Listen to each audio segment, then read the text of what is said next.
بسم اللہ الرحمن الرحیم الحمد للہ رب العالمین والصلاة والسلام علی اشرف الانبیاء وسید المرسلین خاتم النبیین محمد وعلی آلہ واہل بیتہ وصحبہ اجمعین اما بعد قال اللہ تبارک و تعالی اور بندے ناقص ہیں، کمزور ہیں، کم قدرت والے ہیں۔ یہ تو نہیں کہہ سکتے کہ بندوں کو کوئی قدرت نہیں ہے، لیکن بہت تھوڑی قدرت والے ہیں بندے۔ اللہ کے مقابلے میں ان کی قدرت بہت ناقص ہے اور بہت تھوڑی قدرت ہے جو اللہ نے بندوں کو دی ہے۔ جب بندہ ضعیف ہے، کمزور ہے اور اللہ تعالیٰ طاقتور ہے، بندہ اسباب کا محتاج ہے، اللہ تعالیٰ کسی چیز کا محتاج نہیں ہے۔ بندہ کوئی کام کرنا چاہتا ہے تو اس کو بہت سی چیزوں کی حاجت اور ضرورت ہوتی ہے، اللہ تعالیٰ کو کسی چیز کی حاجت اور ضرورت نہیں ہوتی۔ ایک انسان کھانا کھانا چاہتا ہے تو اگر وہ شمار کرے تو 20 سے زائد چیزوں کا، مخلوقات کا وہ محتاج ہوتا ہے۔ ایک روٹی بھی انسان کو آسانی سے نہیں ملتی، اس کے پیچھے اللہ تعالیٰ کی قدرت کے سینکڑوں پہلو آپ کو نظر آئیں گے، سینکڑوں کردار نظر آئیں گے اللہ تعالیٰ کی قدرت کی۔ وہ شامل حال نہ ہو تو نہ بندہ اناج پیدا کر سکتا ہے، نہ روٹی تیار کر سکتا ہے، نہ کھا سکتا ہے۔ سانس لینے کو اللہ کا محتاج، دیکھنے کو اللہ کا محتاج، سننے کو اللہ کا محتاج، بولنے کو اللہ کا محتاج، زندگی کے لیے اللہ کا محتاج، زندگی کی تمام ضرورتوں کے لیے اللہ تعالیٰ کا محتاج۔ تو یہ بندہ سراپا احتیاج ہے۔ اس لیے قرآن کریم نے فرمایا ہے اللہ الغنی وانتم الفقراء۔ ایک اللہ ہے جو سب سے بے نیاز ہے اور تم سب کے سب محتاج ہو۔ تو اللہ بے نیاز ہے اور بندے سب محتاج ہیں۔ اب محتاج بھی ہر لمحہ ہے، ہر لمحہ محتاج ہے۔ اللہ تعالیٰ کسی سانس کو آخری سانس بنا دے تو اس کے بعد کیا کر سکتا ہے؟ تو محتاج ہے کہ وہ اگلی سانس میں زندہ رہے، محتاج ہے کہ اسے اور زندگی ملے۔ تو زندگی میں اللہ کا محتاج ہونا یہ کلی اعتبار سے جلدی نہیں سمجھ میں آتا انسان کے کہ وہ کتنا بڑا، کتنی بڑی احتیاج ہے اور اللہ کا کتنا بڑا فضل ہے۔ لیکن اس کے مقابلے میں اگر آپ تھوڑا تھوڑا سا غور کریں تو آپ کو سمجھ میں آئے گا ایک سانس بھی بغیر اللہ کی مدد کے کوئی نہیں لے سکتا۔ زندگی بہت بڑی بات ہے، ایک سال بہت بڑی بات ہے، ایک مہینہ بہت بڑی بات ہے، ایک ہفتہ، ایک دن بھی بہت بڑی بات ہے۔ 24 گھنٹے معمولی ہوتے ہیں، 24 گھنٹوں میں کتنے منٹ ہیں اور ہر منٹ میں کتنی سانس لیتا ہے انسان؟ ہر سانس میں اللہ کا محتاج ہے۔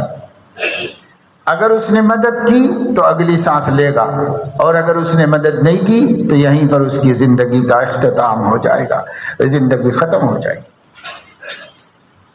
تو محتاجی کو دیکھو، محتاجی کو غور کرو کہ کتنی محتاجی ہے ہماری۔ ہم کھانے کے لیے اللہ کے محتاج ہیں، کھا لیں تو ہضم ہونے کے لیے اللہ کے محتاج ہیں، ہضم ہو جائے تو اس کے ضائع نہ ہونے، خون بننے کے لیے اللہ کے محتاج ہیں۔ پھر خون بن جائے تو جو اس کا فضلہ ہے، جو اس کا بیکار کچرا ہے، اس کے نکل جانے کے لیے اللہ کے محتاج ہے۔ کون سی چیز ہے، کون سا لمحہ ہے، کون سا وقت ہے زندگی میں جب کہ وہ اللہ کا محتاج نہ ہو؟ کوئی لمحہ ایسا نہیں ہے زندگی کا، کوئی چیز ایسی نہیں ہے، کوئی پہلو ایسا نہیں ہے جس میں آدمی یہ کہے کہ اس کام کے لیے مجھے اللہ کی ضرورت نہیں ہے، میں خود ہی کر لے سکتا ہوں۔ ایسا کچھ بھی نہیں ہے۔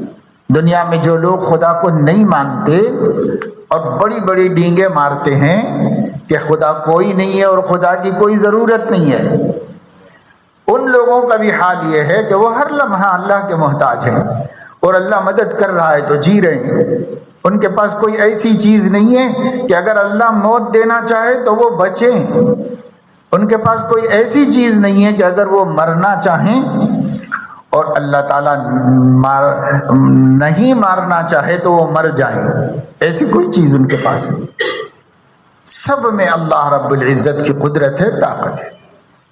ہاں اسباب ہے، اسباب میں اللہ نے اثر رکھا ہے اور اسباب کو لوگوں کے لیے مفید بنا دیا ہے، تو اسباب سے ہمارا کام بنتا ہے، تو یہ مطلب نہیں ہے کہ اسباب کی ضرورت ہے اور اللہ کی ضرورت نہیں، یہ مطلب نہیں ہے۔ اس لیے کہ وہ جو اسباب ہیں وہ بھی ہمیشہ کام نہیں بناتے، ہر کسی کا کام نہیں بناتے، کیونکہ اللہ تعالیٰ کی قدرت میں ہے، وہ چاہیں تو سبب سے نفع ہو اور وہ چاہیں تو سبب سے بھی نفع نہ ہو۔ بہتر سے بہتر تدبیر کیا اور ناکام ہو گیا، اور کبھی کوئی تدبیر نہیں کیا اور کامیاب ہو گیا، تو لوگ اسے کہتے ہیں اتفاق سے ایسا ہو گیا، قسمت سے ایسا ہو گیا۔ لیکن قسمت بھی کس کی ہے بھائی؟ قسمت بھی اللہ کی بنائی ہوئی ہے۔ وہ جو ہم کہتے ہیں قسمت قسمت، وہ قسمت کا نام اسلامی اصطلاح میں تقدیر الہی ہے، اس کو تقدیر الہی کہتے ہیں۔ تقدیر کا معنی ہر چیز کا حساب کتاب مقدار طے کر دینا، وہ اللہ طے کر کے رکھے ہوئے ہیں اور اسی کے مطابق یہ بندوں کا نظام چل رہا ہے، اس کائنات کا نظام چل رہا ہے، اس میں بندے کی کوئی اختیار بندے کو حاصل نہیں، تو ہر لمحہ اللہ کا محتاج، ہر وقت اللہ تبارک و تعالی شانہ کا محتاج، کوئی وقت ایسا نہیں جس میں وہ اللہ کی احتیاط سے محفوظ ہو، مستغنی ہو جائے۔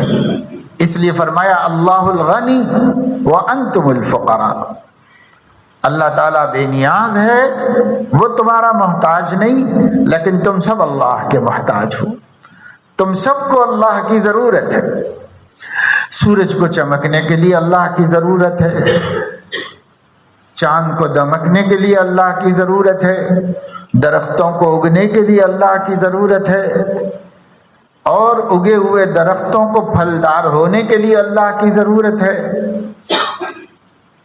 آسمان کو تھمے رہنے کے لیے اللہ کی ضرورت ہے، زمین کو اپنے اوپر آبادیاں قائم رکھنے کے لیے اللہ کی ضرورت ہے۔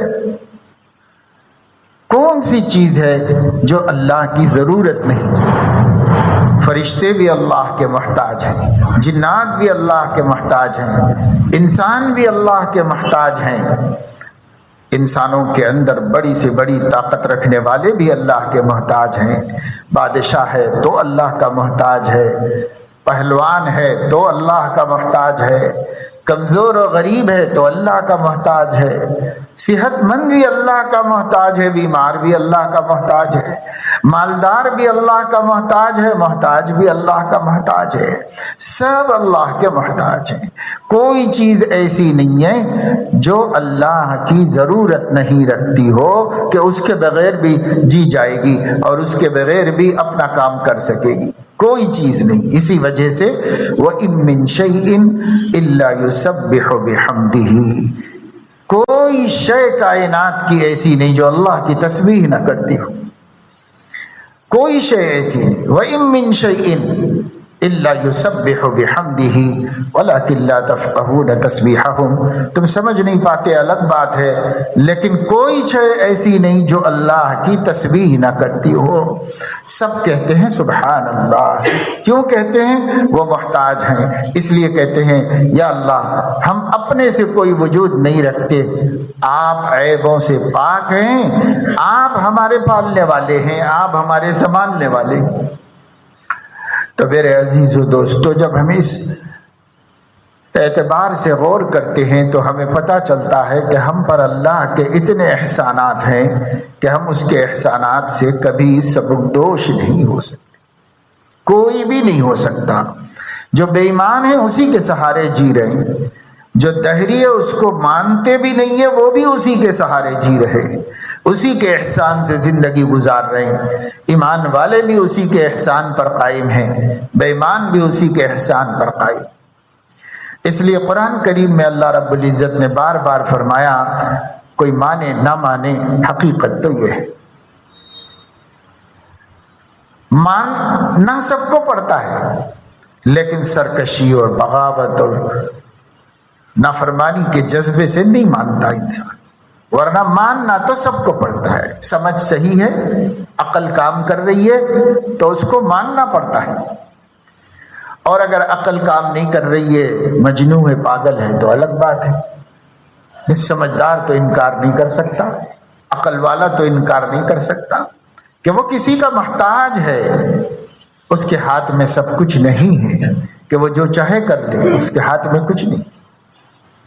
سیدنا علی کرم اللہ وجہہ نے فرمایا، عرفت ربی بفسخ العزائم، مجھے اپنے رب کے ہونے اور اپنے رب کی ضرورت کے ہونے کا علم ہوا اپنے ارادوں کے ٹوٹ جانے سے۔ ایک کام کرنا چاہتا ہوں، کبھی ہو سکتا ہے کبھی نہیں ہو سکتا، ایک کام سے بچنا چاہتا ہوں، کبھی بچ پاتا ہوں کبھی نہیں بچ پاتا ہوں، ایک خواہش ہے دل میں آئی اور پوری ہو گئی، اور ایک خواہش ہے کہ برسوں سے اس کے انتظار میں ہے، نہیں پوری ہوتی۔ ہمارے ہاتھ میں کچھ نہ ہونا روز ہمیں نظر آ رہا ہے۔ اللہ تعالیٰ جو چاہے وہ کرتے ہیں، اللہ تعالیٰ کے فیصلوں کے مطابق کائنات کا نظام چلتا ہے، ضروری نہیں کہ ہم جو چاہیں کریں۔ ہاں ہمیں ایک اختیار حاصل ہے، اس اختیار کے استعمال کے ہم پابند کر دیے گئے ہیں، ہمیں اچھے کاموں کے لیے اچھے اسباب اختیار کرنا چاہیے۔ جب آپ کی سمجھ میں آئے گا کہ میں ہر وقت اللہ کا محتاج ہوں اور اللہ کا میرے اوپر احسان ہے، تو جو احسان شناس ہوگا، جس کی طبیعت کے اندر شرافت ہوگی، وہ اپنے محسن کو ہمیشہ پہچانے گا، محسن کو یاد رکھے گا۔ لوگ جو شریف المزاج ہوتے ہیں، سلیم الطبع ہوتے ہیں، دنیا میں معمولی احسانات کرنے، وقت پہ کام آ جانے والے، زندگی بھر کے ایک واقعے کو زندگی بھر یاد رکھ کر اس کے شکر گزار رہتے ہیں، اس کو دعائیں دیتے ہیں۔ اب کہتے ہیں کہ فلاں بندے نے بھائی واقعی میری وقت پر مدد فرمائی، فلاں ساتھی نے میرا بہت وقت پہ کام دیا، اللہ اس کا بھلا کرے، اللہ اس کو خوش رکھے۔ جب بھی یاد آتا ہے جی خوش ہوتا ہے، احسان مندی کا مظاہرہ کرتا ہے۔ لیکن جس کے ہر لمحہ محتاج ہیں اور جس کا احسان سے ہم اپنی زندگی کا ایک سیکنڈ بھی خالی نہیں بتا سکتے، اس کے بارے میں کیا شکر ادا کرتے ہیں، اس کو کتنا یاد رکھتے ہیں، اس کا احسان کتنا مانتے ہیں، اور کتنا اس سے کہتے ہیں کہ اللہ آپ نے بہت بر وقت میری مدد فرمائی، میں آپ کا شکر گزار ہوں۔ ہر وقت اللہ کی مدد ہے، ہم محتاج ہیں وہ دے رہا ہے، ہم محتاج ہیں وہ عطا کر رہا ہے، اور کوئی لمحہ بھی ایسا نہیں۔ ہاں کبھی ہماری خواہش پوری ہونے میں تاخیر ہو گئی تو ہم شکایت تو کرتے ہیں، لیکن جو کروڑوں کروڑ انگنت بے حساب انعامات فرما رہا ہے اس کے شکر کی طرف دھیان نہیں دیتے، توجہ نہیں کرتے۔ بہت سے بہت اپنی راحت، اپنے آرام، اپنی خواہش کے پورے ہونے پر ہمیں اللہ کا شکر ہے، الحمدللہ اللہ کا احسان ہے، یہ کہتے، لیکن جن نعمتوں کی طرف دھیان ہی نہیں گیا اور جو احسانات کو آپ نے شمار بھی نہیں کیا، اس کا شکر کیسے ادا کریں گے؟ اس کا شکر بھی تو ہمارے ذمہ ہے لازم۔ اس لیے اللہ تعالی کی نعمتوں کو فراموش نہیں کرنا چاہیے۔ بہت سے بندے ایسے ہیں جن کو مصیبت آتی ہے تو اللہ کو یاد کرتے ہیں، جب وہ مدد فرماتا ہے تو اللہ کو فراموش کر دیتے ہیں، بھول جاتے ہیں، پھر اللہ یاد نہیں رہتا، روتے ہیں، گڑ گڑاتے ہیں، دعائیں مانگتے ہیں، ہر آدمی سے کہتے ہیں بہت تکلیف میں ہوں دعا کر دیجئے، خود بھی دعائیں کرتے ہیں، جی جان سے دعائیں کرتے ہیں، اللہ تعالیٰ اس مصیبت سے نکال لیتا ہے، تو پھر نماز پڑھنا بھی یاد نہیں رہتا، روزہ رکھنا بھی یاد نہیں رہتا، اللہ کے حکموں پہ چلنا، قرآن پڑھنا، اللہ کا ذکر کرنا، نبی علیہ السلام کی اتباع کرنا، یہ سب شکر کے تقاضے ہیں، اللہ کی نعمت کے شکر کے تقاضے ہیں، لیکن شکر نہیں کرتے، بھول جاتے۔ قرآن کریم میں اللہ رب العزت نے ارشاد فرمایا ہے اذا رکبوا فی الفلک دعوا اللہ مخلصین لہ الدین، یہ ہمارے بارے میں نہیں فرمایا، یہ مکہ کے مشرکوں کے بارے میں فرمایا، دنیا بھر کے باغیوں کے بارے میں فرمایا، لیکن آپ آیت کو سمجھ کر اپنی حالت سے ملا کر دیکھ لیجیے۔ اذا رکبوا فی الفلک دعوا اللہ مخلصین لہ الدین، یہ بے ایمان لوگ جب کشتی پہ سوار ہوتے ہیں اور وہ کشتی ساحل کے سہارے سے دور ہو کر بیچ پانی میں پہنچ جاتی ہے، سب طرف پانی ہوتا ہے اور اس کو بھنور میں پھنس جانے کا خطرہ ہوتا ہے، ہوائیں چوطرف سے چلنا شروع کر دیتی ہیں، دعوا اللہ مخلصین لہ الدین، پورے خلوص کے ساتھ اللہ کو یاد کرتے ہیں، پکارتے ہیں کسی نام سے، جو قوم جس نام سے اس اندھے کی سب سے بڑی طاقت پر کو مانتے اور یقین کرتے ہیں، اس کو پکارتے ہیں۔ جب اسی کو پکارتے ہیں تب ان کو کوئی بھی ذیلی ضمنی یاد نہیں آتی، اسباب پر دھیان نہیں جاتا اور سمجھتے ہیں کہ اب اسباب کچھ کام دینے والے نہیں ہیں، کسی ایسی ہستی کو پکارو جو سب کا خالق ہے، سب کا مالک ہے۔ دعوا اللہ مخلصین لہ الدین فلما نجاہم الی البر، پھر جب میں ان لوگوں کی دعا سن لیتا ہوں اور بچا کر ساحل مراد پر پہنچا دیتا ہوں، عافیت کے ساتھ دوسری خشکی پر اتر جاتے ہیں، جہاں ان کو وہ خطرہ نہیں ہوتا جو خطرہ پانی میں محسوس ہو رہا تھا، اب خشکی پہ آ گئے ہیں، اب بہت اسباب ان کے دماغ میں گھومنے لگتے ہیں، اذا ہم یشرکون، اب شرک شروع کر دیتے ہیں، اب موحد نہیں رہتے۔ وہی موحد تھے جہاں سب سہارے ٹوٹ گئے تھے، سب آسرے جواب دے گئے تھے، تب کہتے ہیں اللہ تو ہی ہے سب کا خالق مالک، اور تو ہی ہے بچانے والا، اور تو ہی ہے حفاظت کرنے والا، اور جب اس نے حفاظت کر دی پھر اسباب کی دنیا میں آ گئے، اذا ہم یشرکون، اب شرک کرنا شروع کر دی، اس کا شکر ادا کر رہے، اس کا شکر ادا کر رہے، اس کا شکر ادا کر رہے، لیکن اللہ کا شکر نہیں ادا کر رہے۔ اللہ کا شکر ادا کر رہے ہیں، پائلٹ بہت زبردست تھا اور کشتی کی مشین بہت طاقتور تھی اور یہ بہت نیا جہاز تھا اور یہ بہت اچھا تھا، بچ گئے، اللہ کا کرم ہے، اور وہ بہت ہوشیار تھا چلانے والا، یہ سب شرک ہو رہا ہے، اور جس نے بچایا ہے وہ کہاں ہے، وہ دھیان سے ہی نکل گیا ہے۔ بچانے والا کون تھا؟ اس کو بھی تو اللہ ہی نے بچایا، کشتی کو بھی اللہ نے بچایا، کشتی کے سواروں کو بھی اللہ نے بچایا، سب کو اللہ نے بچایا، اور اگر اللہ نہ بچانا چاہے تو کون بچاتا؟ یہ ناشکری، یہ کفران نعمت ایمان کا تقاضا نہیں ہے۔ ہم مومن ہیں، ہمیشہ ہمیں اپنے رب کے احسانات یاد رکھنے چاہیے، اس کی تعریف کرنی چاہیے، ہمیشہ یہ ماننا چاہیے کہ میں خود مختار نہیں ہوں، میں کسی رب کے حکم اور اس کی تقدیر کا پابند بنایا گیا ہوں، اس اللہ ہی سے میرا معاملہ جڑا ہوا ہے، وہی خدا حاجت براری کرتا ہے، وہی مشکل کشائی کرتا ہے، وہی مصیبت کے بھور سے نکالتا ہے، اور وہی ہماری ہر فائدے اور نقصان کا مالک ہے۔ نقصان دینا چاہے تو نقصان دے گا، فائدہ دینا چاہے تو فائدہ دے گا، تعز من تشاء تذل من تشاء، سب اس کے ہاتھ میں ہے۔ کچھ بھی ہمارے ہاتھ میں نہیں ہے، تو پھر شکر کیسے نہیں ادا کریں گے؟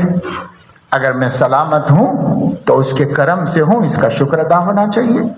اگر میری آنکھ دیکھ رہی ہے تو اس کی مدد سے دیکھ رہی ہے، مجھے اس کا شکر ادا کرنا چاہیے۔ آنکھ کے اوپر جو پل ہیں یہ جھپک رہے ہیں تو اس کا شکر ہے، مجھے شکر ادا کرنا چاہیے، اسی کا کرم ہے۔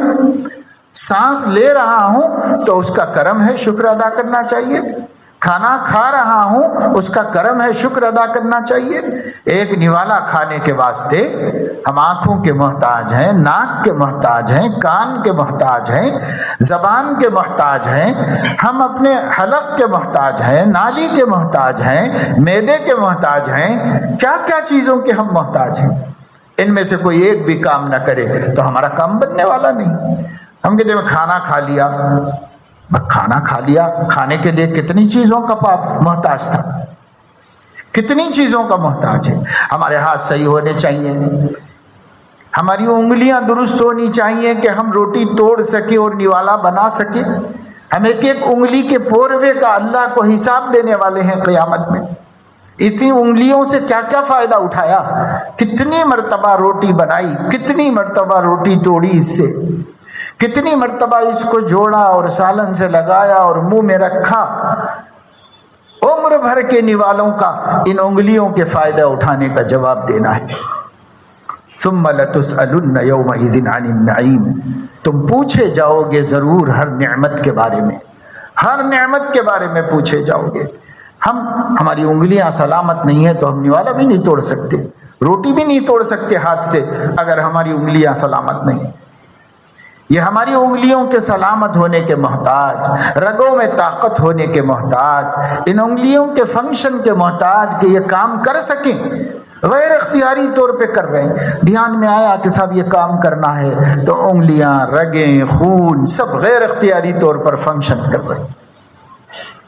ایک ایک چیز جب نہیں ہوتی ہے نا تب اس کی حقیقت سمجھ میں آتی ہے۔ النعمت اذا فقدت عرفت، نعمت جب چھین جاتی ہے تو اس کی حقیقت پہچانی جاتی ہے، ایک ایک نعمت کی حقیقت پہچانی جاتی ہے۔ نہیں، آدمی اپنی زندگی میں غور کرے، جو ماشاءاللہ سے بالکل صحت سلامت ہے اس کو جلدی سمجھ میں نہیں آئے گا۔ جو لوگ کچھ آزار میں مبتلا ہو گئے ہیں انہیں سمجھ میں آئے گا کہ کس آسانی سے پہلے کام ہوتا تھا، اب کتنی مشکل سے کام ہو رہا ہے۔ پہلے خود ہی کر لیتے تھے، اب کسی کے سہارے کی ضرورت پڑ جاتی ہے۔ تب سمجھ میں آتا ہے یہ نعمت اللہ کی، کتنی بڑی نعمت میرے ساتھ تھی، کتنی بڑی نعمت اللہ تعالیٰ کی۔ ہماری انگلیوں کا صحیح ہونا، ان کا صحیح طریقے پر ورک کرنا، سروس دینا، کتنا بڑا اللہ کا احسان ہے، کتنا بڑا احسان ہے۔ پھر ہم نے ان کو جوڑا موڑا، اس سے روٹی توڑی، اس کو توڑنے کے بعد نوالا بنایا، تو پھر ہماری کوہنیوں کا، ہمارے بازو کا بھی فنکشن کرنا ضروری ہے، کام کرنا ضروری ہے۔ اس لیے کہ وہاں تو توڑ لیں گے، وہ اٹھائیں گے کیسے؟ اس کو اٹھا کے منہ میں کیسے رکھیں گے؟ ہماری کوہنی صحیح کام کر رہی ہے، بازو صحیح کام کر رہا ہے، ہر جوڑ اپنی جگہ پر ٹھیک ہے، رگیں بالکل کام کر رہی ہیں، سکڑ نہیں گئی ہیں، خون خشک نہیں ہو گیا ہے، تب جا کر آپ نے اس کو اٹھایا۔ ورنہ اٹھاتے بھی کیسے؟ نیچے سے پلیٹ میں سے منہ تک کیسے اٹھاتے اس کو؟ یہ سارے کام اللہ کی قدرت سے جسم کر رہا ہے، ہمارا ہاتھ کر رہا ہے، تب نہ ہم نے اس کو اٹھایا۔ اٹھائے تو ہمارے جبڑے مضبوط ہونے چاہیے، منہ کھلنا چاہیے۔ لقوہ مارتا ہے، فالج کا اٹیک ہوتا ہے، منہ نہیں کھلتا، ابھی کھلتا ہے۔ جیسے ہمارا نوالا اٹھ رہا ہے ادھر منہ بھی کھل رہا ہے، ایٹومیٹک۔ کون کر رہا ہے یہ سب؟ ہمارے ساتھ احسان۔ ہم نے اس منہ کے اندر اٹھا کے اس کو رکھا، رکھنے کو رکھ تو دیا، لیکن دانت بھی تو ہونے چاہیے چبانے کے لیے۔ جس کے دانت نہیں ہیں اس سے پوچھو کتنی تکلیف ہو رہی ہے، اسے لکوڈ نگلتے رہنا پڑتا ہے صرف۔ وہ اپنی خوشی سے روٹی نہیں کھا سکتا، بوٹی نہیں چبا سکتا۔ کیوں؟ دانت کام نہیں کر رہے ہیں، ڈھیلے بھی ہو جائیں تو کام نہیں۔ اور ایک بزرگ نے فرمایا کہ ذرا دانتوں کا بھی نظام دیکھو، اللہ کی قدرت کتنی بڑی ہے۔ دانت اتنا سخت ہے کہ ہڈی چبا لیتا ہے، لیکن وہ دانت جس مسوڑے کے اندر لگا ہوا ہے وہ مسوڑا ہڈی کا بوٹی بھی نہیں چبا سکتا۔ آپ دیکھیں جو لوگ بوڑھے ہیں دانت نکل گئے، اب مسوڑے تو ہیں ان کے، لیکن ان مسوڑوں سے وہ کھا سکتے ہیں، روٹی نہیں چبا سکتے، بوٹی نہیں چبا سکتے، کچھ بھی نہیں کر سکتے ان مسوڑوں سے۔ پرانی بوڑھی عورتیں ہوتی ہیں پان وان کھاتی ہیں تو اسے بھی جو ہے کوٹ کے اور اس کو جو ہے صفوف بنا کے باریک بنا کے اپنی عادت پوری کرتے ہیں۔ ان کو کھانا دینے کے لیے کیا کرتے ہیں بھائی، بچے سب کھا رہے ہیں اور ان کے لیے ماں کے لیے خوب نرم کر کے گلا کے بھگا کے جوڑ کے تاکہ وہ منہ میں رکھے، دانت نہیں ہے منہ میں، تو دانت اتنا سخت کہ ہڈی بھی چبا لے، اور جس میں اللہ نے دانتوں کو سیٹ کیا ہے وہ مسوڑے اتنے نرم کہ ان سے روٹی بھی نہیں چبائی جا سکتی، اور اللہ اسی سے کام لے رہا ہے، اسی میں جمع کے کام لے رہا ہے اللہ رب العزت۔ کتنی بڑی قدرت اللہ کی طاقت ہے جو ہمارے لیے بنائی اللہ رب العزت نے۔ پھر دانتوں نے چبا لیا تو کیا ان کے چبانے سے کام ہو گیا؟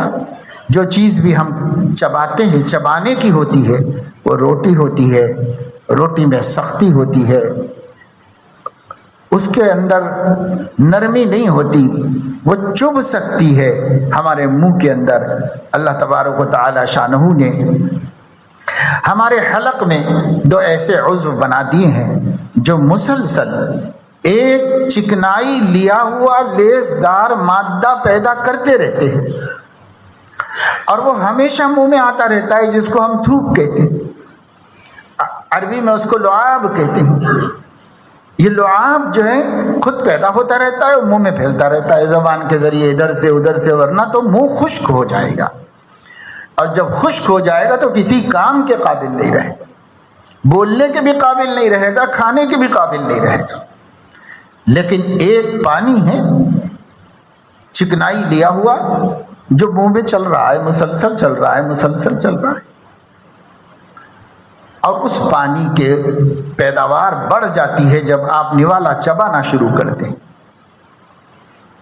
تو وہ اسپرے کرتا ہے ہمارے روٹی کے اوپر تاکہ وہ روٹی میں نرمی پیدا ہو جائے، اور وہ چبنے کے بعد اتنی چکنی ہو جائے کہ ایک چھوٹی سی نالی کے ساتھ نیچے چلا جا سکے، نوالا اتنا چکنا ہو جائے۔ ہم محتاج ہیں ان سب چیزوں کے۔ اگر یہ فنکشن کرنا چھوڑ دے، وہ فوارہ جس سے اللہ رب العزت اسپرے کرتے ہیں، تو ہم روٹی نہیں کھا سکتے، ہمارا حلق خشک ہو جائے گا، ہماری آنتیں چھل جائیں گی، ہم نہیں کھا سکتے اس کو۔ وہ اللہ کا نظام ہے کہ اللہ نے ہمیں نعمت دی ہوئی، کبھی ہم نے اس کا بھی شکریہ ادا کیا؟ کب سے کھا رہے ہیں لیکن کبھی اس کا شکریہ ادا کیا اللہ رب العزت کا کہ آپ کے اس نظام کی وجہ سے ہم کھا پائے، ورنہ کہاں کھا پاتے۔ ہاں، اگر کسی کا اللہ تعالیٰ یہ پانی خشک کر دے، یہ عضو کام کرنا چھوڑ دے، اس کا حلق تر نہیں ہو رہا ہے خود سے، اور اس کے نوالے کے اوپر اللہ تعالیٰ یہ قدرتی اسپرے نہیں کر رہے ہیں، اور وہ اسپرے بھی ایسا ہے گلا دینے والا، ہضم کرا دینے والا۔ یہی وجہ ہے کہ آپ دیکھیں گے کہ اگر آپ نے اپنا جھوٹا ہاتھ جس میں آپ کے منہ کا لعاب لگ گیا ہے سالن میں لگا دیں، کھانے میں لگا دیں، تو وہ سڑ جائے گا، وہ تھوڑی دیر رہے گا، زیادہ دیر نہیں رہ سکے گا، کیونکہ اس لعاب میں اتنی سمیت ہے کہ اسے ہضم کرنے اور اسے گلا دینے کی ذمہ داری ہے، اس لیے وہ گلا دیتا ہے پیٹ میں جانے کے بعد۔ اور اگر آپ اندر جانے کے بجائے باہر آ گیا، کھانا ہے، سرما کا موسم بھی ہو، کھانا ہے، رات بھر رہ سکتا ہے، آپ صبح بھی کھا سکتے ہو چاول، لیکن اگر لعاب لگ گیا اس میں تو وہ سڑ جائے گا، خراب ہو جائے گا، اور وہ کھانے کے قابل نہیں رہے گا۔ وہ اللہ نے ایک مادہ ایسا پیدا کیا ہے جس کے ذمے ہماری رزق کو گلانا ہے تاکہ معدہ صحیح طریقے سے اس کا کام کرے۔ اب ہم چبا بھی چکے اور اسے نگل بھی لیا، تو یہ پوری آنتیں ہیں، ان آنتوں کی ذمہ داری ہے کہ وہ معدے تک اس کو پہنچائے، کہیں بھی اٹکے گا تو دم گھٹے گا اور مرے گا آدمی۔ اس لیے اس کی ذمہ داری ہے کہ وہاں تک پہنچائے۔ جب اس کے اندر پہنچ گیا معدے میں، اللہ تعالیٰ نے عجیب و غریب نظام بنایا۔ ہم جانوروں کا معدہ دیکھتے ہیں، کیسا نظام اللہ تعالیٰ نے بنایا ہے اس کا، حیرت ہوتی ہے کہ اس نظام کو ہمارے لیے اللہ نے ایک بڑی نعمت بنا دیا ہے۔ یہ سب اپنا کام کر رہے ہیں، ہمیں کچھ پتا نہیں، ہم تو کھا کے آرام سے سو گئے، کھا کے اپنے کاموں میں لگ گئے، لیکن آگے اللہ کی قدرت اپنا کام برابر کر رہی ہے۔ اگر نہ کرے تو پیٹ میں اتنا درد ہو کہ نہ کما سکیں، نہ سو سکیں، نہ کوئی خوشی منا سکیں۔ اتنا مروڑ ہوگا پیٹ کے اندر کہ آدمی کو کوئی خوشی نہیں ہوگی۔ آج گھر میں شادی بھی ہے تو شرکت نہیں کرے گا اس کے اندر، اتنا اندر سے تکلیف اٹھے گی، اندر سے مروڑ ہوگا، تڑپ کے رہ جائے گا۔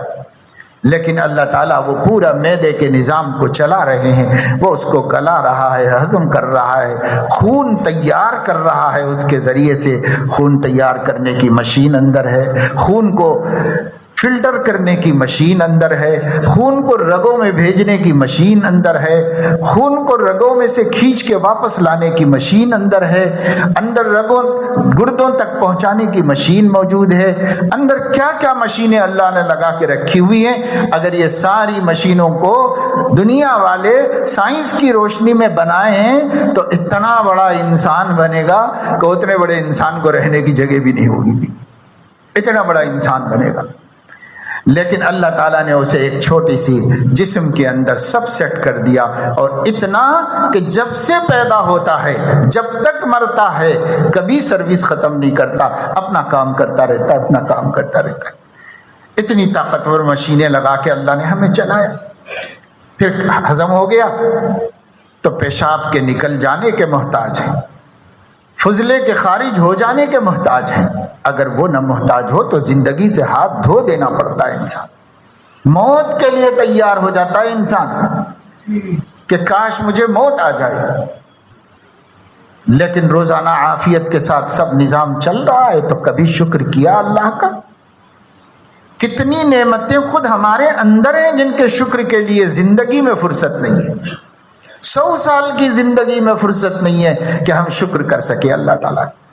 اتنی نعمتیں ہمارے اندر موجود ہیں، پھر بھی ہم اللہ کا شکر نہیں کرتے۔ اللہ اس سے راضی ہے کہ تم چاہے ایک ایک چیز کو الگ الگ میرا شکر نہ ادا کرو، لیکن تمہارا دل میرے احسانات کا ممنون رہے، اعتراف کرنے والا رہے، اور تمہارا دل کہے میرا کیا ہے، سب اللہ کا کرم ہے۔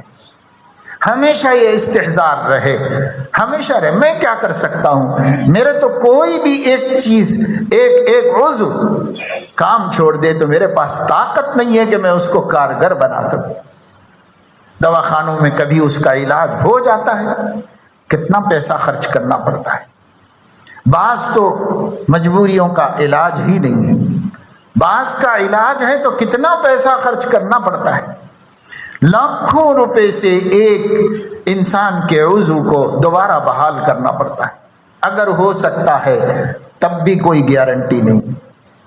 کیا کرتے ہیں سب لوگ، سرجن، ڈاکٹرز، ہاسپٹل والے پہلے سائن لیتے ہیں ہمارے۔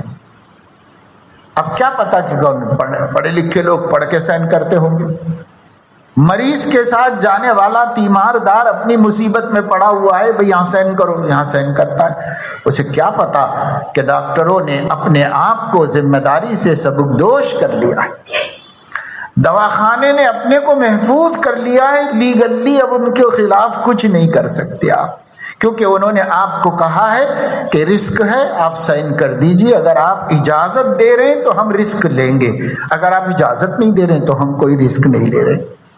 سائن کر دیا، انہوں نے رسک لیا، موت آ گئی تو ہم ان کی کیا ذمہ داری ہے، لے جاؤ اپنی ڈیڈ باڈی، کیونکہ آپ پہلے راضی ہو گئے تھے کہ یہ رسک اٹھانے کے لیے ہم تیار ہیں۔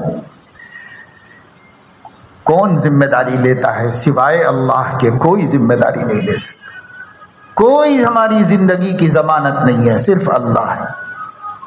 جب تک اس نے زندگی دی ہے وہی ذمہ دار ہے بچانے کا، اور جب اس نے موت لکھ دی ہے کوئی بچانے والا نہیں ہے دنیا کے اندر۔ جب تک اس نے صحت لکھ دی ہے وہی ذمہ دار ہے صحت مند رکھنے کا، اور اگر اس نے بیماری لکھ دی ہے تو کوئی صحت دینے والا نہیں دنیا میں۔ اللہ کی مرضی ہے۔ ڈاکٹر آج کل ایمان والے بے ایمان سبھی یہی کہتے ہیں کہ دیکھو بھائی ہم تو کوشش کر رہے ہیں، بس اب آپ لوگ اللہ سے دعا کرو۔ بے ایمان بھی یہی کہتا ہے، اب آپ لوگ اللہ سے دعا کرو، ہم کوشش کر رہے ہیں۔ تبھی اس کا مطلب یہ ہوتا ہے کہ ان کے اختیار سے، ان کی طاقت سے، ان کی قدرت سے، ان کی علم سے، ان کی عقل سے مسئلہ باہر ہے، اور وہ مسئلہ اب ہمارے ہاتھ میں نہیں، پیدا کرنے والے کے ہاتھ میں۔ ہمارے ہاتھ میں کیا ہے؟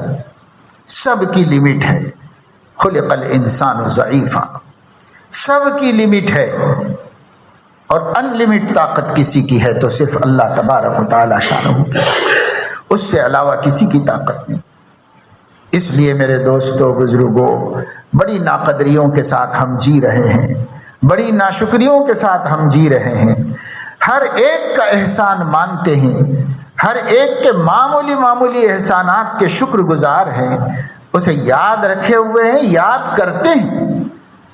کبھی کا واقعہ، کبھی برسوں گزر گئے، پھر کبھی ذکر نکل گیا تو کہتے ہیں بھائی بیچارہ اللہ کے اس بندے نے میری بڑی مدد کی تھی، اللہ اس کا بھلا کرے، اس کا خوش رکھے، پتہ نہیں کہاں ہے دنیا میں، ہے نہیں معلوم، لیکن اللہ اس کا بھلا کرے، اللہ اس کو خوش رکھے۔ ایک معمولی سی مدد کہیں کر دی تھی آپ کی اس نے، اور جو ہر لمحہ، پوری زندگی کے ہر برس کا، ہر مہینے کا، ہر دن کا، ہر گھنٹے کا، ہر منٹ کا، ہر سیکنڈ، آپ اس کے احسانات کے بوجھ سے سبکدوش نہیں ہو سکتے۔ اس کو کتنا یاد رکھتے ہیں؟ اس کو تو ہم ایک نماز سے دوسری نماز تک بھی یاد نہیں رکھ پاتے۔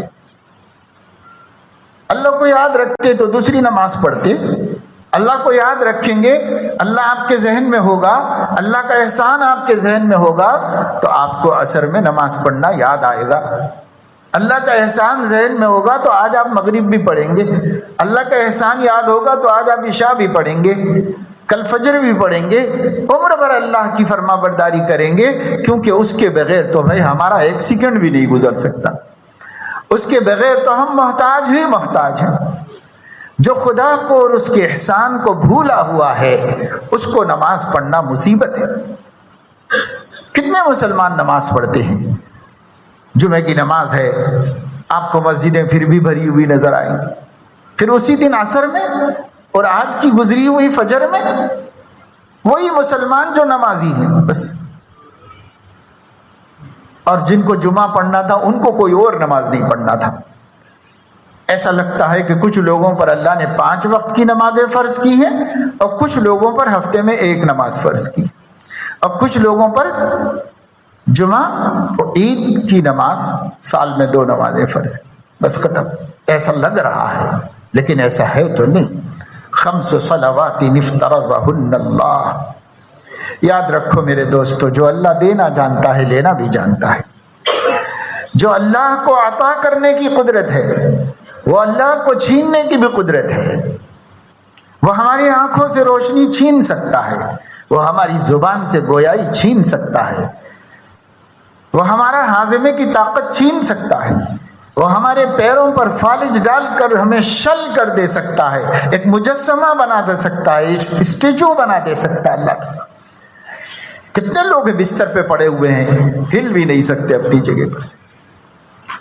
کتنے لوگ بستر پہ پڑے ہوئے ہیں، کتنے لوگوں کے مرض ایسے ہیں کہ ان کے اندر پیشاب پخانے کو جانے کی بھی طاقت نہیں، بستروں پہ پڑے ہوئے ہیں، مردے کی طرح ایک زندہ پڑا ہوا ہے، ہل بھی نہیں سکتا، کروٹ بھی نہیں لے سکتا، اٹھ کے بیٹھ بھی نہیں سکتا، لیٹ بھی نہیں سکتا، خود سے کھا بھی نہیں سکتا، پیشاب پخانے کو بھی نہیں جا سکتا، کچھ بھی نہیں کر سکتا، ایک زندہ لاش پڑی ہوئی۔ ہم نہیں دیکھتے اپنی آنکھوں سے اللہ کے ایسے بندوں کو۔ اسی لیے بزرگوں نے فرمایا ہے کبھی کبھار ضرورت نہ ہو تب بھی کسی ہاسپٹل میں چلے جاؤ اور بیماروں کے پاس ایک چکر لگا کے آ جاؤ، مختلف وارڈز میں سے چلے جاؤ، جا کے بس خیر خیریت پوچھ لو لوگوں کہ کیسے ہو بھائی، اللہ تمہارا بھلا کرے، صحت دے، بس ایک رون مار کے آؤ، دعا دینے کا ثواب حاصل کر لو، تاکہ آنکھیں دیکھیں کہ میرے اس بیماری سے میں محفوظ ہوں، اس بیماری سے میں محفوظ ہوں، اس بیماری سے میں محفوظ ہوں۔ کیسی کیسی عذر ہیں، کیسے کیسی حاجتیں ہیں، لوگ ہاسپٹل میں پڑے پیسہ خرچ کر کے اپنے کو اس حاجت سے بچانے کی کوشش کر رہے ہیں۔ مجھے تو نہیں ضرورت پڑی، اللہ تیرا کرم ہے، تیرا احسان ہے، میں تیری نافرمانی نہیں کروں گا، میں تیرا کوئی گناہ نہیں کروں گا، میں تیرے حبیب کو تکلیف نہیں پہنچاؤں گا، میں کبھی قرآن ناغہ نہیں کروں گا، میں کبھی ذکر سے محروم نہیں رہوں گا۔ اللہ تعالیٰ سے جب دیکھے گا مصیبت زدوں کو تو خدا یاد آئے گا، کیونکہ ہم غفلت کے ماحول میں جی رہے۔ کچھ کرو، کبھی کبھی قبرستان چلے جاؤ، چاہے ہمارے کوئی بھی نہ ہو وہاں پر، پھر بھی چلے جاؤ۔ اپنوں کی زیارت کے لیے تو جانا چاہیے، حضور علیہ الصلاۃ والسلام کا ارشاد ہے، ان کا حکم ہے، ان کی تعلیم، انی نہیتکم عن زیارت القبور فزوروها، میں نے آپ لوگوں کو قبروں کی زیارت کرنے سے روکا تھا، منع کیا تھا، اب اس کی ضرورت باقی نہیں رہی، اب تم لوگ زیارت کیا کرو، کیونکہ اس سے موت یاد آئے گی اور اس سے آخرت کی تیاری میں مدد ملے گی۔ تو حضور علیہ السلام نے تو تعلیم دی ہے، باقاعدہ غفلت کو دور کرنے کا علاج بتایا ہے کہ قبرستان میں جاؤ، زیارت کرو قبرستان کی، جاؤ قبرستان کی۔ شہر خاموشہ میں سب بے خاموش پڑے ہیں، بے بس اور بے حس پڑے ہوئے، اب جائیے ان کے، دیکھیے مسلمانوں کا قبرستان ہے، ان کو سلام کرنے کا ثواب حاصل کرو۔ اللہ کے نبی صلی اللہ علیہ وسلم نے ارشاد فرمایا، جب کوئی قبرستان جائے تو اس کو چاہیے کہ السلام علیکم یا اہل القبور یغفر اللہ لنا ولکم انتم سلفنا ونحن بالاثر، کہو اے قبرستان والو، اللہ تم پر سلامتی اور عافیت نازل فرمائے اور تمہاری حفاظت فرمائے، اللہ ہماری بھی مغفرت کرے، اللہ تمہاری بھی مغفرت و بخشش کرے۔ تم لوگ آگے چلے گئے ہو، ہم لوگ پیچھے سے آنے والے، انتم سلفنا، تم ہم سے آگے جانے والے ہو، ونحن بالاثر، ہم پیچھے سے آنے والے، ہمارا بھی ٹھکانہ یہی ہے، ہم بھی یہی آنے والے ہیں۔ ایک ایسی دعا سکھائی جس دعا میں انسان کو اپنے انجام کا پتہ چل جائے کہ یہ انہی کا انجام نہیں ہے، میرا بھی یہی انجام، اس جگہ انہی لوگوں کو نہیں رہنا ہے، مجھے شہر میں، بستی میں، آبادی میں، خاندان میں رہنا ایسا نہیں ہے، مجھے بھی یہی آ کے رہنا ہے، سب کو یہی آ کے رہنا ہے۔ نبی نے فرمایا فزوروها، اب جاؤ قبروں کو دیکھو۔ پہلے ذرا عقائد کے تحفظ کے لیے روکا تھا حضور علیہ السلام نے، جب لوگوں کے عقیدے درست ہو گئے، ایمان و توحید پر مضبوط جم گئے، فرمایا اب کوئی خطرہ نہیں، اب جاؤ، اس سے سبق ملے گا، عبرت حاصل ہوگی۔ لیکن ہم جاتے ہیں، ہم کو ڈر لگتا ہے قبرستان جانے سے، وہ ڈرنے کے لیے ہی جاؤ بول رہی، اسی ڈر کے واسطے جانے کے لیے کہہ رہے حضور علیہ السلام۔ تو جاؤ، جا کے دیکھو، فنکشنوں میں جا رہے ہیں، شادیوں میں جا رہے ہیں، تقریبات میں جا رہے ہیں، پکنک کے لیے جا رہے ہیں، تفریح گاہوں میں جا رہے ہیں، کلبوں میں جا رہے ہیں، تھیٹروں میں جا رہے ہیں، کیا کیا مناظر نہیں دیکھ رہے ہیں۔ اپنا آخری منظر بھی تو دیکھ لو بھائی، اپنا آخری منظر بھی تو دیکھو، روز جا کے دیکھو، تاکہ ان منظروں سے نفرت ہو جائے اور اس منظر کی فکر ہو جائے۔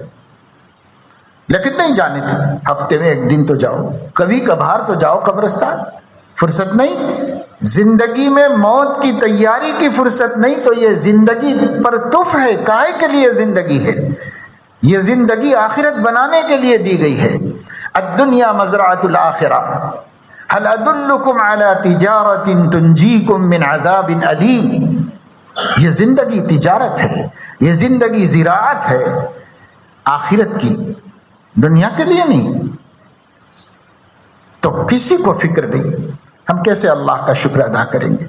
اللہ کا شکر ادا کرنے کا یہی طریقہ ہے۔ نبی پاک صلی اللہ تعالی علیہ وسلم نے صحابہ کرام کو بنی اسرائیل کا ایک واقعہ سنایا، مشہور ہے، بہت سو کو نہیں بھی معلوم ہوگا، بہت سو کو معلوم بھی ہوگا، صحیح بخاری میں موجود ہے۔ امام بخاری نے اپنی اعلیٰ ترین سند کے ساتھ حضور علیہ السلام کا سنایا ہوا یہ واقعہ اپنی جامع میں جمع کیا، لکھا، نقل کیا ہے۔ اللہ رب العزت نے کچھ بندوں کا امتحان لینا چاہا تو جبرائیل علیہ السلام کو بنی اسرائیل کے یعنی ہم سے پہلی امت کے ایک کوڑھی کے پاس اور ایک گنجے کے پاس اور ایک اندھے کے پاس بھیجا۔ مقدر سے وہ کوڑھی ہو گیا تھا، جذام کا مریض، جسم کٹ کٹ کے گرتا ہے خون فاسد ہو جانے کی وجہ سے، سب نفرت کرتے ہیں، بستی کے باہر لے جا کے کوڑ میں ڈال دیتے ہیں اس کو۔ گنجا جس کے سر میں بال ہی نہیں ہے، وہ کتنا بھی حسین ہو، اگر اللہ تعالیٰ نے حسن کے جتنے اسباب بنائے ایک بھی نہیں ہوگا تو وہ حسین لگے گا نہیں۔ بال سر میں نہیں ہے تو حسین نہیں لگے گا، اور بال چہرے پہ نہیں ہے تو بھی مرد حسین نہیں لگے گا۔ اللہ نے جس کو جو حسن دیا ہے وہ اس کا حسن ہے۔ جس کو اللہ نے جیسے حسین بنایا، عورت کو بے ریش حسین بنایا تو وہ اس میں اچھی لگتی ہے۔ کسی کے بال نکل آئے عورت کے تو سارے لوگ نفرت کریں گے، جنات بھوت نہیں سمجھیں گے اس کو۔ مرد کو اللہ نے باریش حسین بنایا ہے، کیونکہ حسن ہمارے نبی کا معیار ہے، اور ہمارے نبی کے حسن میں داڑھی بھی تھی، اس لیے معیار وہی حسن ہے، چاہے کسی کو سمجھ میں آئے چاہے کسی کو نہ سمجھ میں آئے، لیکن حسن وہی ہے جو نبی پاک صلی اللہ علیہ وسلم کو اللہ نے عطا فرمایا تھا۔ تو آئے جبرائیل علیہ السلام کوڑھی سے کہنے لگے بھئی تو کیا چاہ رہا؟ تو کہتے ہیں بس ایک آرزو ہے کہ یہ میرا مرض ختم ہو جائے، لوگ نفرت کرتے ہیں مجھ سے، میں بھی لوگوں میں گھل مل کے رہ سکوں، صحت مند ہو جاؤں، میری جلد درست ہو جائے۔ تو حضرت جبرائیل نے اس کے جسم پر ہاتھ پھیر دیا، اس کا مرض اسی وقت ختم ہو گیا، کیونکہ اللہ کو ختم کرنا تھا۔ اللہ جب چاہے کرے آنے واحد میں کر دیں، اللہ کے حکم سے آئے تھے جبرائیل علیہ السلام، بس جیسے ہاتھ پھیرا ایک دم سر سے پیر تک صحیح ہو گیا، صحت یاب ہو گیا، بہت خوش ہوا، بہت خوش ہوا۔ انہوں نے پوچھا مال کیا چاہتے ہو؟ کہا اونٹ چاہتا ہوں، اونٹ بہت پسند ہے مجھے۔ ایک گاؤں اونٹ جبرائیل نے اللہ کے حکم سے قدرت سے اس کو دے دی، جو گابھن ہے 10 مہینے کے بعد اونٹنی جنتی ہے۔ اللہ تعالیٰ نے اس میں اتنی برکت عطا فرمائی، اتنی برکت عطا فرمائی کہ دیکھتے دیکھتے اس کے پاس ایک بہت بڑا ریوڑ ہو گیا اونٹوں کا، سینکڑوں ہزاروں اونٹوں کا مالک ہو گیا، مالدار ترین آدمی ہو گیا۔ اس زمانے کی دولت تو یہی ہے، اس زمانے کی دولت مندیاں یہی ہیں، مویشی ہیں، اسی سے دولت مند تھے لوگ۔ اور گنجے کے پاس گئے، کیا چاہتے ہو بھائی؟ کچھ نہیں بھائی، سر میں بال آ جائیں میرے، سب لوگ بری نظر سے دیکھتے ہیں، گھن کرتے ہیں مجھ سے، سر میں بال آ جائیں بس اتنا ہی چاہتا ہوں اور کچھ بھی نہیں چاہتا میں۔ انہوں نے سر میں ہاتھ پھیرا تو اس کے بال خوبصورت سے اس کے جس سر میں جم گئے۔ کہنے لگے مال کیا چاہیے تجھے؟ کہا مجھے گائے بیل بہت پسند ہے۔ اس نے ایک گابھن دے دی گائے، اس کے ذریعے سے بچے ہوئے، پھر بچوں سے بچے ہوئے، ہوتے رہے چند برسوں میں سینکڑوں ہزاروں مویشیوں کا مالک ہو گیا، مالدار ترین آدمی ہو گیا، کھا رہا ہے، پی رہا ہے، مزے کر رہا ہے، مستی کر رہا ہے۔ اندھے کے پاس آئے، کہنے لگے تجھے کیا چاہیے بھائی؟ اس نے کہا اندھا کیا چاہتا ہے؟ 2 آنکھیں، مجھے نظر نہیں آتا، مجھے بھی نظر آئے، میں بھی دیکھوں اللہ کی قدرت، اللہ کے کائنات کو میں بھی دیکھ سکوں، اپنے بچوں کو دیکھ سکوں، اپنی بیوی کو دیکھ سکوں۔ انہوں نے آنکھوں پہ ہاتھ پھیرا، بینا ہو گیا، چاروں طبق روشن ہو گئے۔ مال کیا چاہیے تجھے؟ کہنے لگا مجھے بھیڑ بکریاں بہت پسند ہیں۔ انہوں نے اللہ کی طرف سے دے دیا اس کو۔ اب سلسلہ شروع ہوا، اس کے ہاں بھی چند برس میں سینکڑوں ہزاروں بھیڑ بکریاں ہو گئی، اور خوب مست مگن موج زندگی مزے سے گزار رہا ہے، مالدار ترین آدمی اور صحت مند آدمی۔ جب اللہ نے اس کو سب کچھ عطا فرما دیا، دوبارہ جبرائیل علیہ السلام کو بھیجا. جبرائیل علیہ السلام اس کوڑھی کے پاس آئے, ملاقات کی, ایک انسان کی صورت میں آئے. کہنے لگے بھائی اللہ نے تو تمہیں ماشاءاللہ بہت صحت مند بنایا ہے, طاقتور بنایا ہے, اتنا مال دیا ہے. ایک مسافر راستہ بھٹکا ہوا ہے, ایک اونٹ دے دو تاکہ اپنی منزل پر پہنچ جاؤ. اللہ نے تمہیں اتنے اونٹ دیے ہیں, ایک اونٹ مسافر کو دے دو, دعا مل جائے گی تمہیں. کہنے لگا کہ کس نے دیا ہے مجھے؟ یہ تو میری محنت کا نتیجہ ہے, یہ تو میری اپنی کوششیں ہیں, یہ تو میری اپنی صلاحیتیں ہیں کہ میں اتنا سارے مال کا مالک ہوں. آپ یہ مت بولیے کہ اللہ نے دیا ہے, یہ تو میری اپنی صلاحیت ہے, یہ تو میری اپنی کوششیں ہیں. انی اوتیتہ علی علم علمی.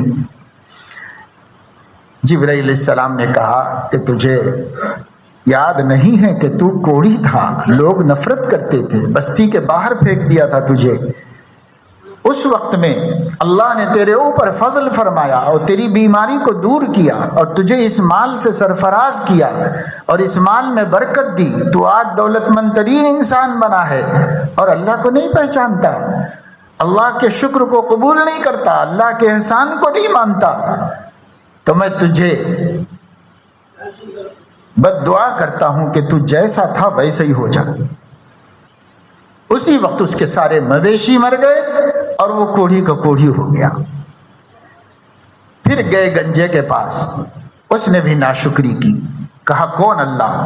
یہ تو میں بڑی برسوں میں جمع کیا ہوں, کتنی محنت کیا ہوں ان کے پیچھے, کتنی طاقت لگایا ہوں, تب جا کے اتنا مال میرے پاس آیا ہے. کون اللہ؟ کس نے دیا مجھے؟ اللہ نے کہاں سے دیا, کب دیا؟ کہا اچھا ٹھیک ہے, تجھے یاد نہیں ہوگا کہ تو پہلے کیا تھا اور اب کیا ہے, جیسا پہلے تھا ویسے ہی ہو جا. میں مسافر نہیں ہوں, مجھے حاجت نہیں تھی, میں فرشتہ ہوں, پہلے بھی تیرے پاس آیا تھا اور اب بھی آیا ہوں.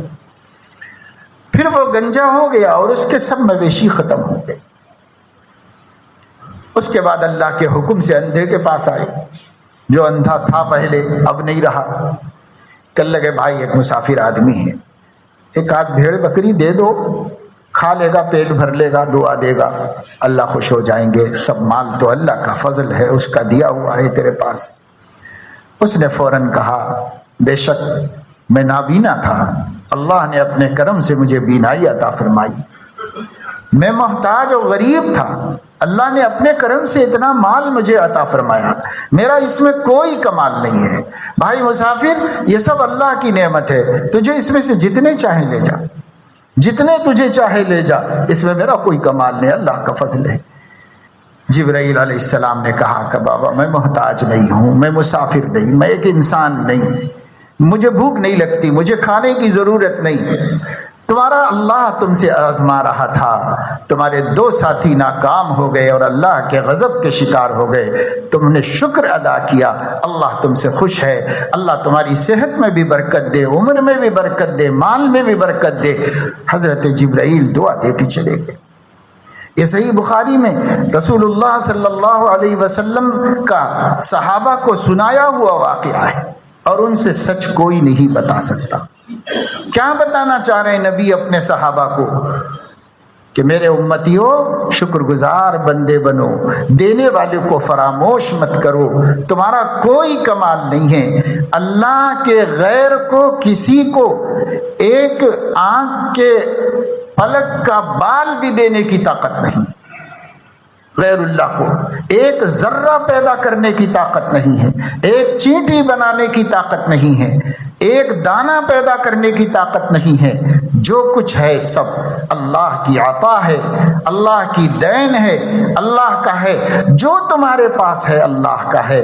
ما بکم من نعمت فمن اللہ, تمہارے پاس جو بھی نعمت ہے ذات کے اندر اور ذات کے باہر سب اللہ کی طرف سے ہے.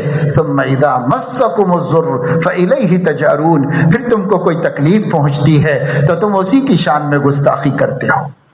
اتنی نعمتوں کو چھوڑ کر اس تکلیف کو دیکھتے ہو, کروڑوں نعمتوں کو چھوڑ کر اس مصیبت کو دیکھتے ہو اور خدا کی شکایت کرتے ہو اور خدا کی شان میں گستاخی کرتے ہو. قرآن نے ہمارے حال آئینے کی طرح سامنے رکھ دیا ہے، لیکن بد نصیبی ہے کہ ہم قرآن تک نہیں پہنچ سکے اور قرآن کو سمجھ نہیں سکے اور اس کو جان نہیں سکے۔ اللہ تعالی ہمیں توفیق دے کہ ہم ناشکر بندے نہ بنیں، خدا فراموش نہ بنے، خود فراموش نہ بنے، احسان ناشناس نہ بنے، ہم اللہ تعالیٰ کے شریف اور نہایت سعادت مند بندے بنے۔ کمینہ بندہ بننے سے اللہ ہماری حفاظت فرمائے اور ہم سب کو بچائے۔ آمین وآخر دعوانا الحمدللہ۔